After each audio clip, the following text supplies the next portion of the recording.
Good afternoon. My name is Nico Young, and the name of my folktale I'll be presenting to you guys is called the Wild Goose River. In the middle of Burundi was a long river known as the Nile River. Many moons ago, there were two tribes on either side of the river.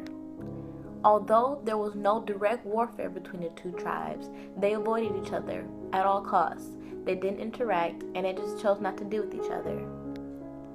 All of this changed one day when a handsome young warrior was on the near shore.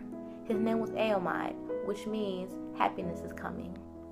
He noticed a beautiful young maiden from the other tribe swimming towards the end of the river.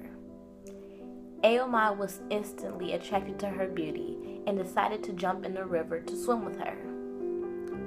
The beautiful young maiden went by the name of Chickaloo, which means created by God. They ended up back on land, and the young maiden, Chickaloo, was extremely happy to be around Aomide. She loved his company. They talked for hours and hours and hours, and by the end of their conversation, they fell in love. After hours of long conversing with each other, Chickaloo promised Aomide that she would faithfully meet him at the river the next day. Aomide swam back to his tribe, and Chickaloo returned to hers. Oh, what a chaos it was once they returned to their tribes. Neither tribe was happy with the warrior or the young maidens meeting with each other. They felt a sense of betrayal and were determined to break the two lovers by any means. What to do?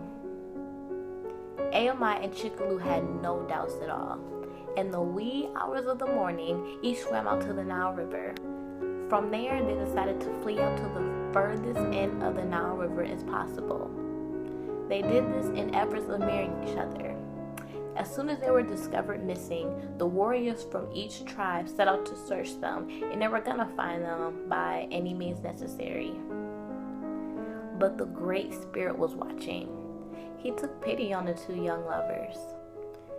The Great Spirit decided to transform Aomide and Chickaloo into geese. Why? Because geese mate for life, and so they could fly away from their tribes, and so that they can always be together.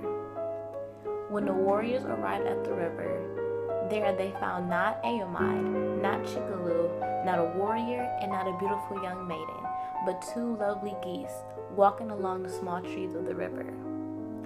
When the two geese saw their tribes arrive at the river, they stroked their necks lovingly towards each other and flew away, never to return again. And that was the end of my folktale called The Wild Goose River. Based off of my folktale, I would say the moral of it is, love has no limits, and that it's always going to find a way.